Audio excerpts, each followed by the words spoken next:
Elke, and today I have got something really fancy for you.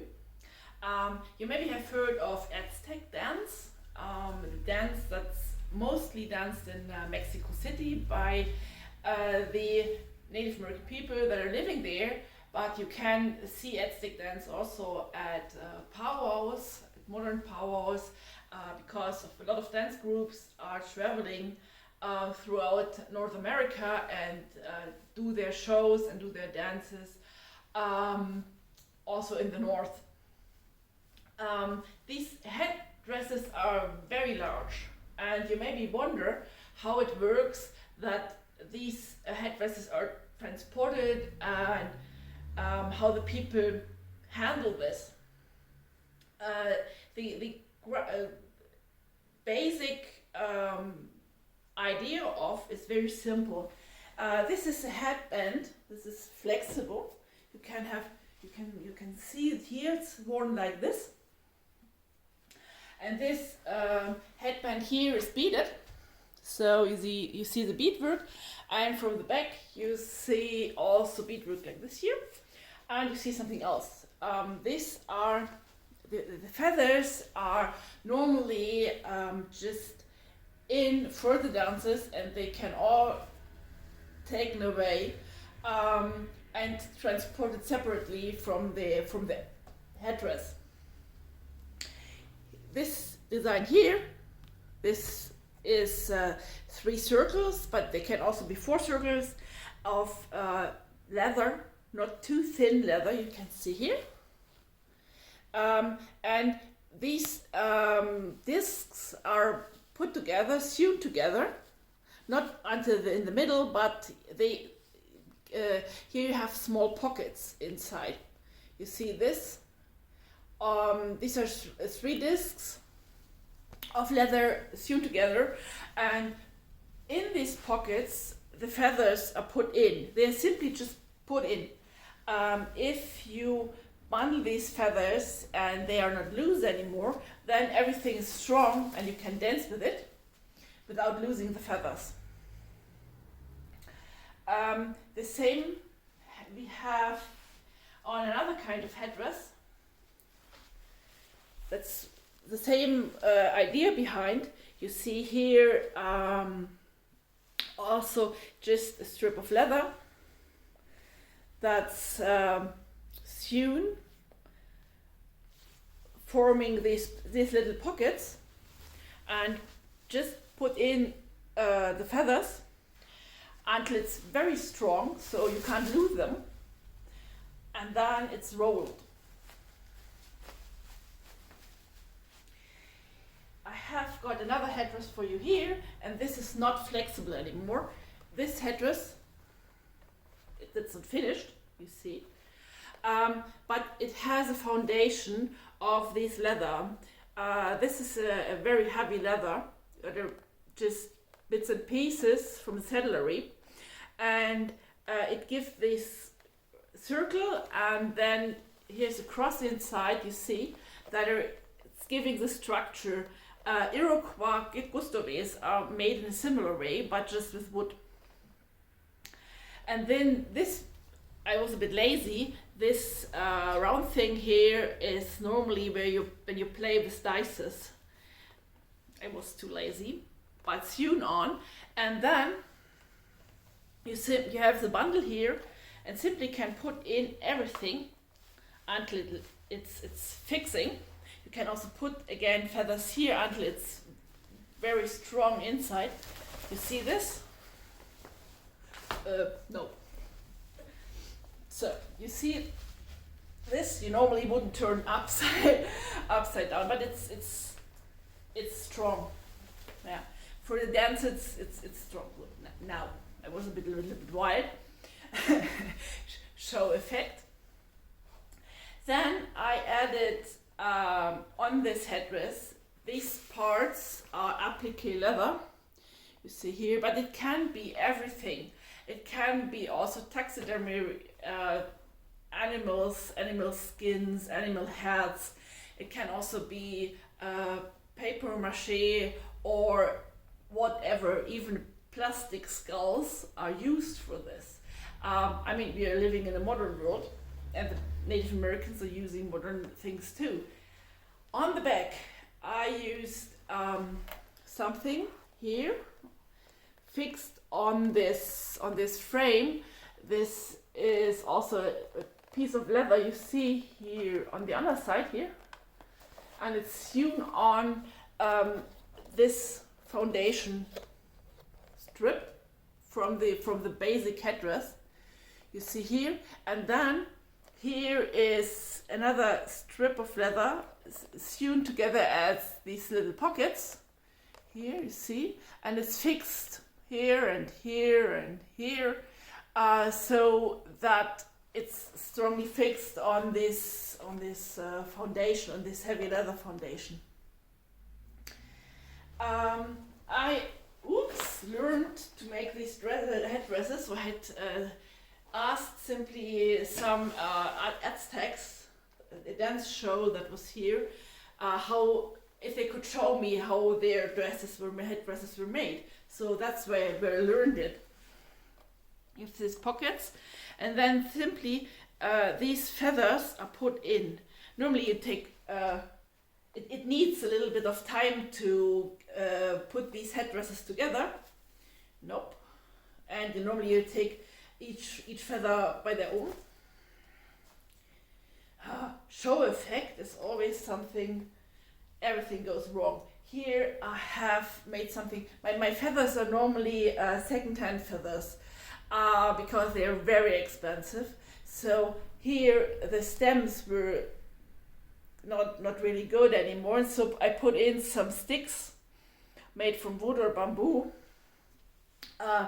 This is also sometimes done because when you always put these feathers in, the stems are they are destroyed after a while, so this sticks it's a little bit better to handle, and then you simply make these pockets full.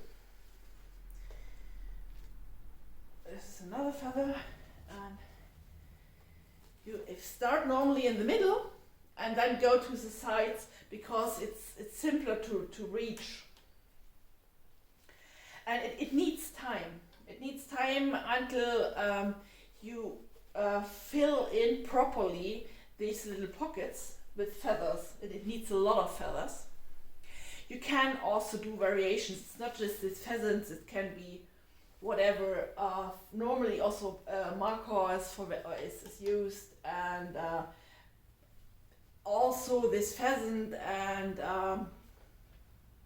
sometimes peacock is used, and ostrich, and whatever is usable and on hand. So when I'm finished, I just take here a few of these feathers just to show you, but normally this would be all full, you know, all the sides would be full, and then you get an idea of what it would look like. Yeah, just need some space. But this is the basic idea behind all of these headdresses. They come in all variations, and you will never find two ones alike. It's like haute couture. Every one of these headdresses is made in a different way. The basic construction is the same, but they came in all shades and fashions. This is like on a northern powwow. The people also do the beadwork. Simply the construction is the same, but you will never find two powwow dresses that are looking alike. Never ever. I have to. It's a little bit bigger, but I want to show you a close-up. On this headdress, you see the same construction here. This is this cross. As I said, the Iroquois people do something similar in wood for their gustories as ground construction, as basic construction. But here, this construction is covered in a snake leather. This is there are bits and pieces that are leftovers from the shoe industry, I think. I don't know where I got them, many years ago. But these were just small bits and pieces, and I made these triangular shapes and put them, sewn them on. Here you have it in a similar construction, like on the eagle. You see here these boards, it's heavy leather from a saddlery, also bits and pieces. These are two of them. I don't know if it's difficult, it's a large one. So there are two of them, and in the middle is not just a leather strip that's folded and sewn on. There's also a smaller strip, so you have two pockets. There are two pockets, one for these rooster feathers and one for the pheasant feathers to put in, and they're fixed here every few. So this is the ground construction, and you see this here too. It's two boards that are fixed, sewn on. There's no glue inside from this headdress. These are you see here sewn on.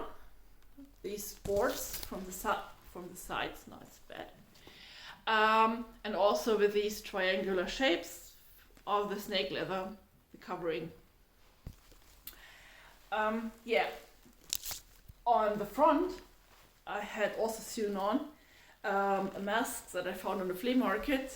I think it's from Guatemala. It's balsa wood. It's very, very lightweight, so it's nearly nothing in weight. These are very fragile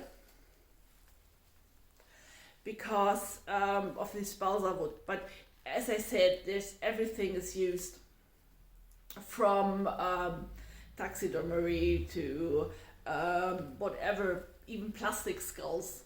And also these sides, there are many constructions, and each feather is each bonnet is different, and comes in all shades and in all colors, and with dyed feathers, mostly pheasant, but also macaw and many other kinds of feathers too. Here, just because I did it so often, feathers are not really fixed in anymore. Before I would dance or use it for a dance, I would simply do this better. It's just show off, that's why it's falling. Here we have the same construction, like the dice beaker, and the same here. I used fabric, but leather is a little bit better. And then all these strips going in. Then normally you would not take this apart except you would go back home. I had some feathers. I've seen some feathers here, because normally you use some single feathers when you put this whole bunch inside to fix this. Again, that's so it's very strong normally. I just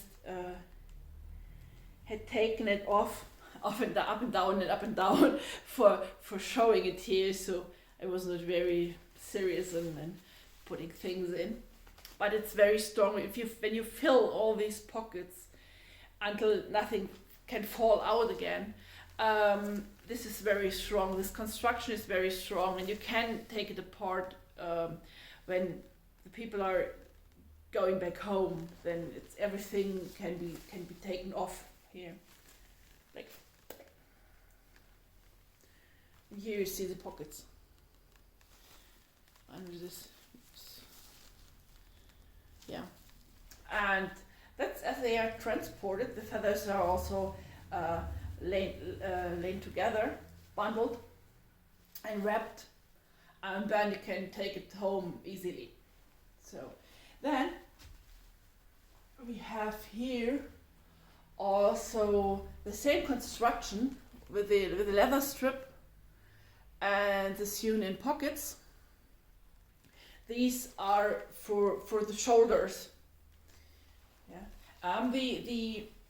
bad thing on this headdress is because of these side wings, it's you have really to struggle against the wind or against the air for dancing. The much more simpler ones, they're easier to handle, and these are mostly also used by women, but also more elaborate ones. But that's personal choice for Aztec people today, and I can show you it works. So then we have, so this is laying here now. I am not right here. So something like this, and it covers your shoulders. It's a better optic, I would say, but you have really to struggle against the wind. Yeah, I hope you have learned something new today, and hopefully it was a little bit interesting to see how these Aztec headdresses, or sometimes also Mayan headdresses from Mexico, are constructed. I learned this from a dance troupe that was here, and they had shown me how to do it. And I always try to, I mean, when we portray in movies or on events or whatever, when we portray Native American people, then I think it's the only way it should be is to make it the correct way, and not in a fantasy how white people think way. So that's also why I tried to show it, because I did not find something like this in the web. And maybe I inspired some people to look for their own culture, and that it's very interesting, and that it's a very interesting thing to also to do these things and to dance. I hope you enjoyed it. You will find also a link to a video or to videos with these people dancing these dances with these headdresses. And if you like to hear some more about historical props for movies and about fancy stories that are going along with them, then please subscribe my channel, and maybe see you soon.